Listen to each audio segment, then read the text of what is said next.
In the name of God, the compassionate, the merciful, welcome friends to Crime and Punishment. We are doing our new format today. At least we're trying it out. So it used to be we'd have the intro music, we'd have, of course, the opening prayer, we would have all the announcements, etc. Today, I'm going to try the old in and out. We're just going to talk about one article.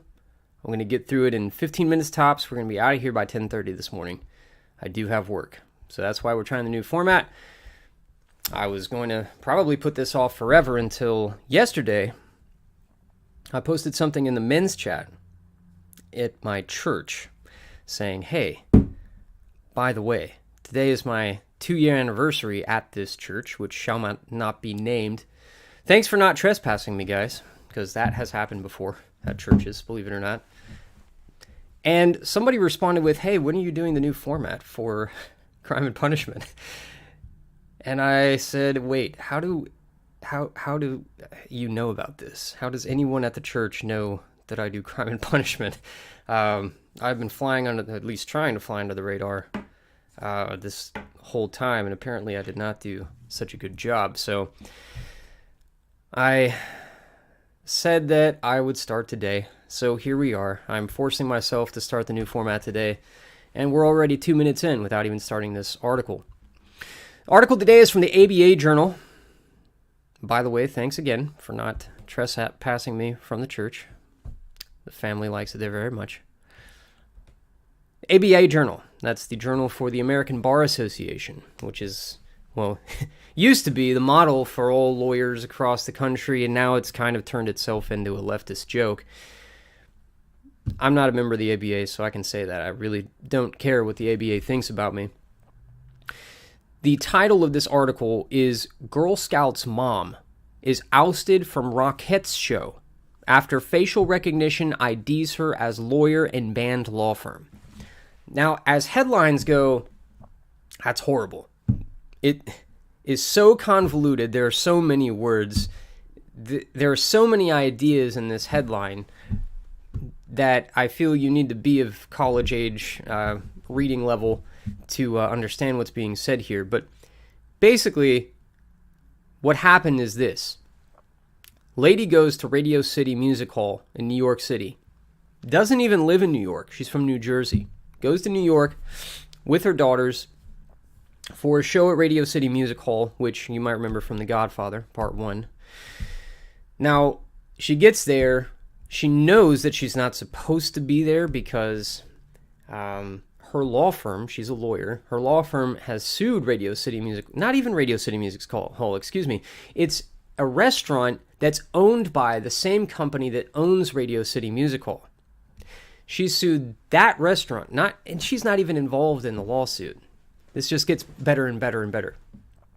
Her law firm sued a restaurant owned by the same company that owns Radio City Music Hall.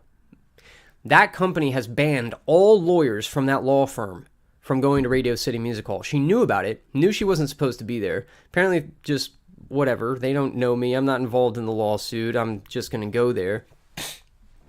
What are they going to do? Well, here's what they're going to do.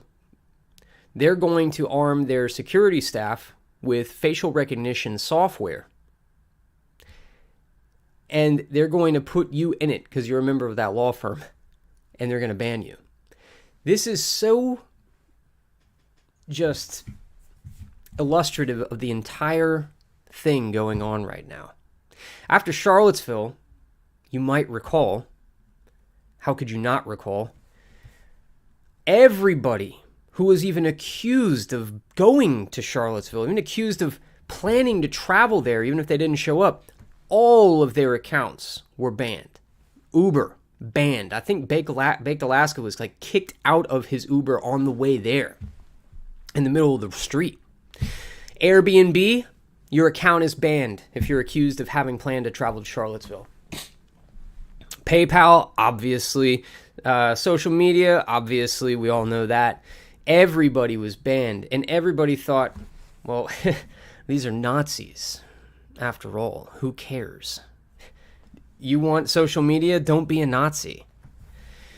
You want a bank account? Don't be a Nazi. You want to use PayPal, Stripe? merchant services, you want to own a business, don't be a Nazi. You horrible person.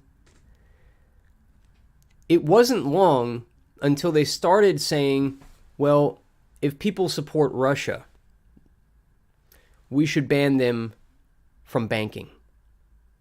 This whole phenomenon when the Russians invaded the Ukraine, and the New York Times and everybody else in the media said, let's go ban all these people from banking. Let's cut off all their ability to make transactions. Let's cut off their, ability to wire money. And everybody was like, wow, this is news. No, it wasn't. They had already done it to everybody who went to Charlottesville. They already cut off their ability to interact with the entire world after Charlottesville. That was a test case. You saw it again after January 6th. Well, we don't like these guys. We're going to shut down Enrique Tarrio's Chase Manhattan bank account. Can't have bank accounts if you're a Nazi. Shouldn't be a Nazi. So in Charlottesville, they had these pictures throughout everywhere. That was in the local paper. They had blacklists in every local business. Hey, if you see these Nazis, don't let them in. So on and so forth. And by them, of course, I mean those of us who were speakers at the event, whom they knew were showing up, right? They put our pictures everywhere. So go to a bar or restaurant to get food. Nope, not allowed in here. Nazi. Now we're seeing a new level of this. Again, everything can be justified because, well, you people are Nazis. You shouldn't be allowed to eat food. You certainly shouldn't be allowed in bars or restaurants where civilized globalists might be eating. Good Lord. Again, test case. Test case. You can easily get away with that. Nobody likes Nazis. Everybody wants to punch a Nazi. You can ban them from anything. And everybody's going to sit by and watch it happen. Now, the chickens come home to roost. You're in a law firm that sued our company? Banned. You're trying to get into Radio City Music Hall? Check this out. We've got facial recognition software that's going to ID you as a member of that banned law firm. Don't ever think about suing us again. This is the technocracy. This is the technocratic police state that we've all been warning you about.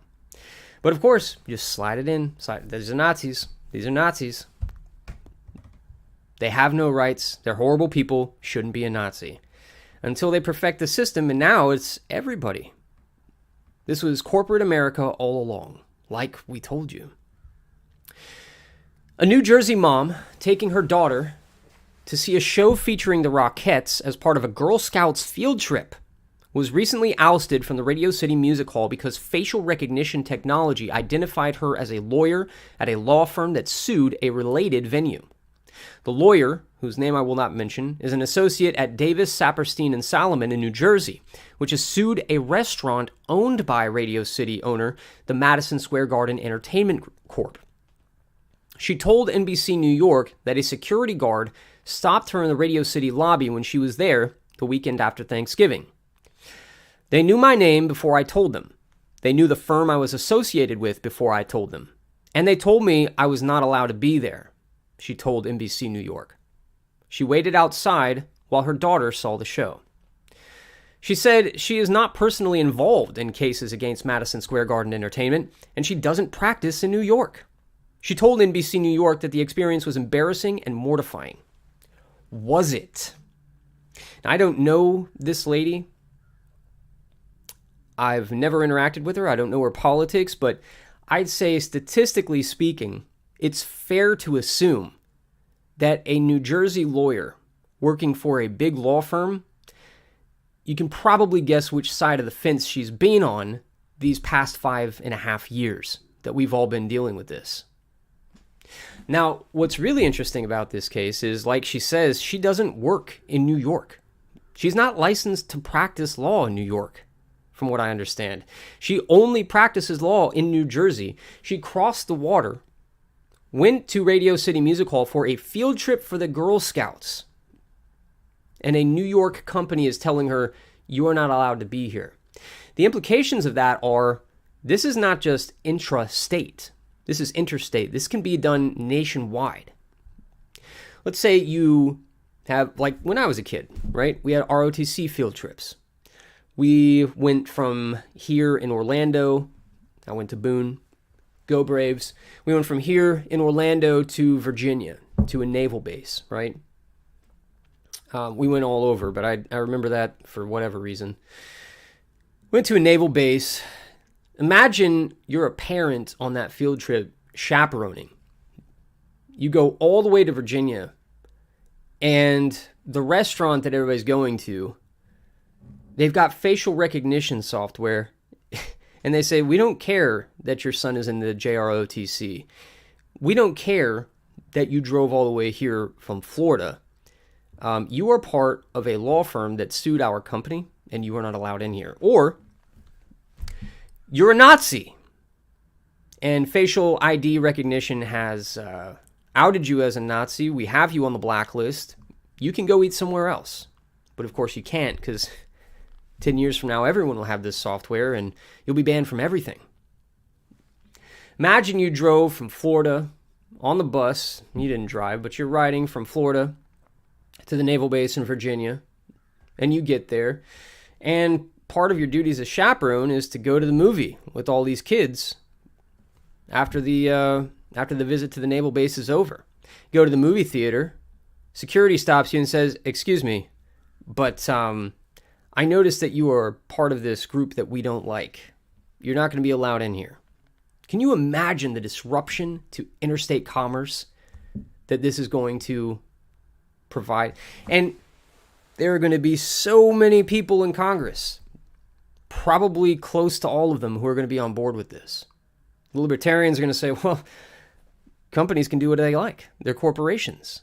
They're not restricted. This is their free speech, their freedom of association. They can kick out anyone they like, which is exactly Madison Square Garden Entertainment Corporation's lawyers' argument.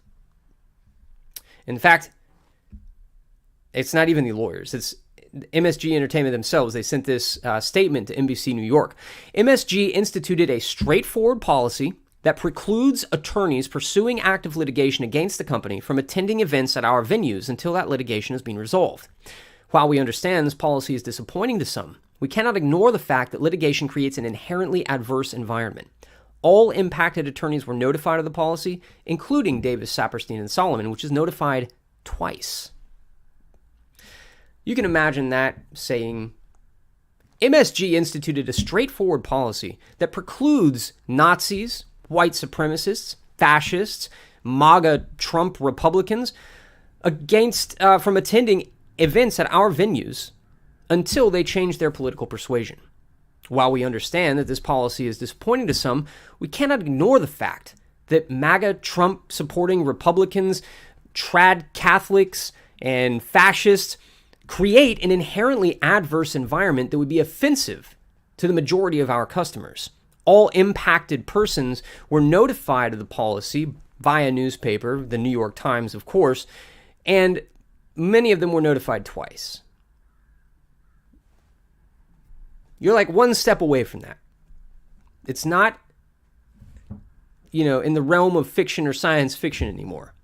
And as soon as you get there, facial recognition software, which is already everywhere, is just lurking in the shadows.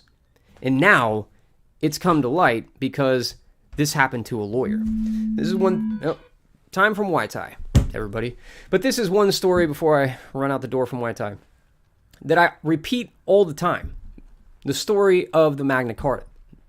It used to be that you could be jailed. You're a peasant. You could be jailed for anything. King doesn't like you, jail. King doesn't like you, properties escheated to the state. King doesn't like you, stockyards. You have no due process. You're a peasant.